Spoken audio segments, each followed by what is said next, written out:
सुप्रभात बच्चों। आज मैं आपको मात्रा के बारे में, स्वरों की मात्रा के बारे में मैं आपको बताऊंगी।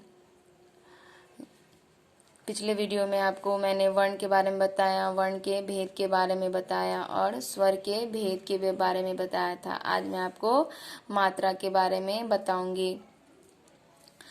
मात्रा जो है हमारा, आप जानते हैं कि स्वरों के चिन्ह को मात्रा कहते हैं। यहाँ देखें बच्चों कि स्वर जो लिखे हुए हैं यहाँ पे अ, आ, हर्ष ई, दीर्घ ई, हर्ष उ, दीर्घ उ, री, ए, ऐ, ओ, औ, ये सब हमारा क्या है, स्वर है।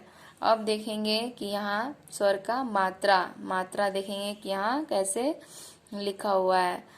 तो यहाँ देखेंगे कि अ का कोई मात्रा नहीं होता, अ का कोई मात्रा नहीं होता। आ का यहाँ देखेंगे, जहाँ हम आपको पेन दिखा रहे हैं, पॉइंट आउट कर रहे हैं, वो आ की मात्रा है। हर्ष ई की मात्रा वर्ण से पहले लगती है और दीर्घ ई की मात्रा वर्ण के बाद लगती है। हर्ष उ की मात्रा वर्ण के नीचे लगती है। दीर्घ उ की मात्रा भी वर्ण के नीचे लगती है। री की मात्रा वर्ण के नीचे लगती है। ए की मात्रा वर्ण के ऊपर लगती है। आई की मात्रा भी वर्ण के ऊपर लगती है। ओ की मात्रा जो है वर्ण के आगे लगती है। औ की मात्रा भी वर्ण के आगे लगती है। तो इन्हीं शब्द के इन्हीं मात्रा से जो है लगाकर शब्द यहाँ लिखा गया है। जैसे आ की मात्रा में नाम, हिरण, हर्ष ईकार, सीख में दीर्घ ईकार सीख, दुकान में हर्षुकार दुकान, भद्रकार भूख भूख। तो देखें आपकी यहाँ मात्रा से जो है यहाँ शब्द बना। ठीक है। आयोग वा जो होता है, अंग अह तथा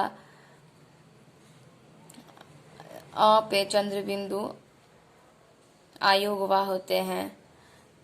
तो आयोग वा के बारे में आपको बता दें कि आयोग वा जो होता है, जैसे यहाँ आपको दिखा रहे हैं कि वर्ण के ऊपर लगता है। अब यहाँ हम कंगन लिखना है तो वर्ण के हम ऊपर लगाकर यहाँ कंगन लिखें, एक शब्द बनाए। ये क्या होता है, वर्ण के ऊपर लगता है अंग, और इसको अनुस्वार बोलते हैं। अंग बिंदु को यहाँ इसको क्या बोलते हैं, अनुस्वार।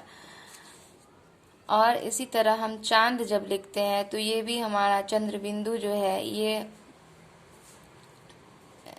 वर्ण के ऊपर लगाया जाता है। वर्ण के ऊपर ये चंद्र बिंदु लगाया जाता है। इसे अनुनासिक भी कहते हैं। चंद्र बिंदु को और क्या कहते हैं, अनुनासिक। ठीक है। अब हम आपको बताएं कि जैसे डॉक्टर को लिखा हुआ है शब्द है, तो ये यहाँ पे बिंदी नहीं डालकर बस ये ऐसे चंद्र की तरह रखते हैं, तो इसका भी उच्चारण आ की तरह होता है। डॉक्टर जैसे बोलेंगे डॉक्टर, तो डॉक्टर वो जब हम बोलते हैं तो डॉक्टर, इसका उच्चारण आ की तरह होता है। ठीक है। तो अंग अ और अह जो है हमारा वर्ण के बाद लगता है। ये जो दो बिंदु देखते हैं आह की, यहाँ एक हम शब्द आपको लिखकर बता रहे हैं कि पुनः, ये वर्ण के बाद ये दो बिंदी लगाई जाती है। तो इसका उच्चारण जो है विसर्ग होता है, ह की तरह इसका उच्चारण होता है। पुनः इसको विसर्ग भी कहते हैं और इसका उच्चारण ह की तरह, जैसे पुनः लिखे हैं तो आपको लास्ट में ह का उच्चारण सुनाई दिया होगा। ठीक है। तो आयोग वाह के बारे में जाने। अब हम आपको बताने जा रहे हैं तो अ और अंगस्वर चंद्र बिंदु के बारे में बताएं। अब हम यहाँ आपको बताने जा रहे हैं कि वही अनुस्वार, अनुनासिक, विसर्ग आपको बताएं। अब हम व्यंजन के बारे में आपको बता रहे हैं कि व्यंजन वर्ण जो होता है वह स्वरों की सहायता से बोली जाती है। व्यंजन वर्ण स्वरों की सहायता से बोली जाती है। जैसे आपको पता ही है कि व्यंजन कितने होते हैं, 33 होते हैं।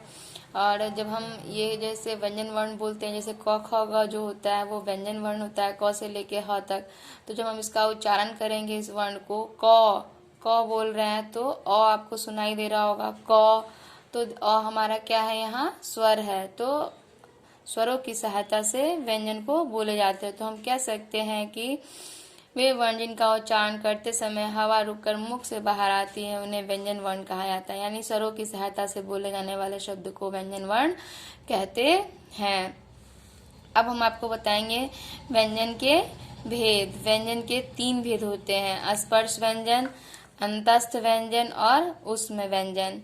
तो सबसे पहले बात करेंगे स्पर्श व्यंजन की।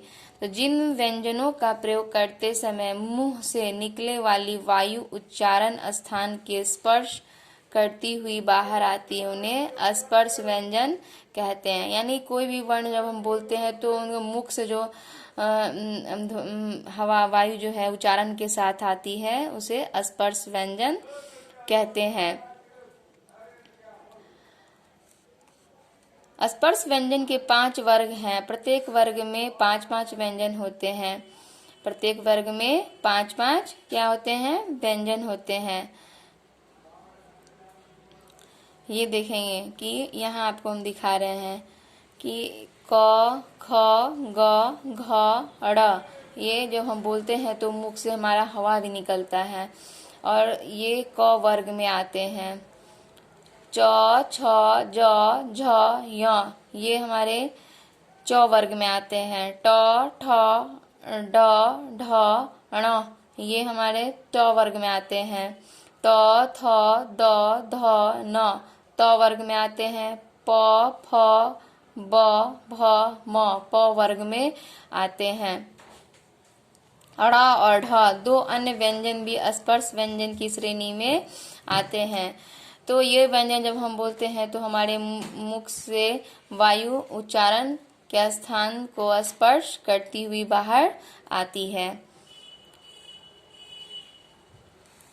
अब अंतस्थ व्यंजन के बारे में बात करेंगे कि अंतस्थ व्यंजन क्या है। वे व्यंजन जिनका उच्चारण स्वरों तथा व्यंजनों का मध्यवर्ती होता है उन्हें अंतस्थ व्यंजन कहा जाता है। इसके 4 संख्या है।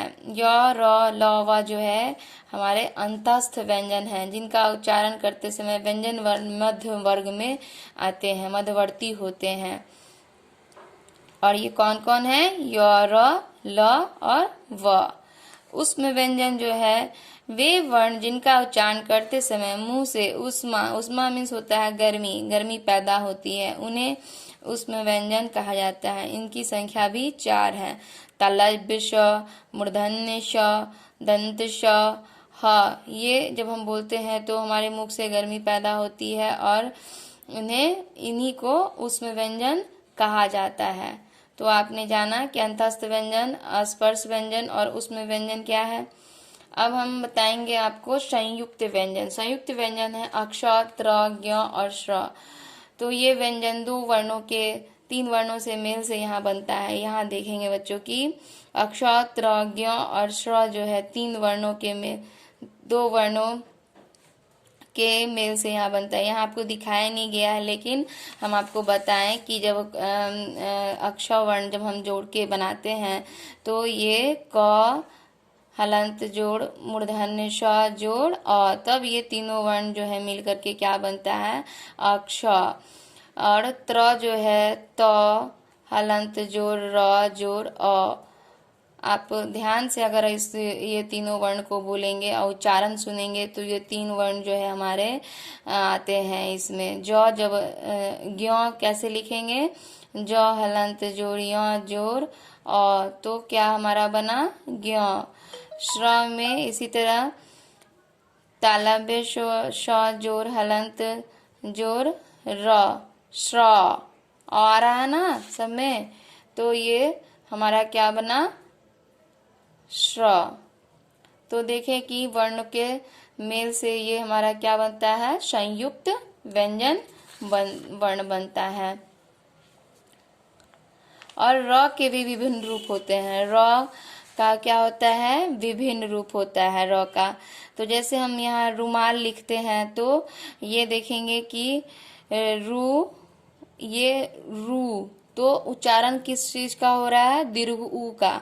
और क्या बना हमारा, रुमाल। और रुपया, तो रुपया में कम समय लगा बोलने में और ये क्या हो गया, ये हर्ष ऊ का उच्चारण यहाँ होता है, तब हमारा क्या बनता है, रुपया। तो आप देखें कि र का जो है विभिन्न रूप किस तरह है। र रेफ का भी होता है, यहाँ पे र पदेन होता है, र मूल रूप में होता है। ठीक है, तो हम उम्मीद करते हैं कि आप इस वीडियो को ध्यान से सुन रहे होंगे और समझेंगे। धन्यवाद।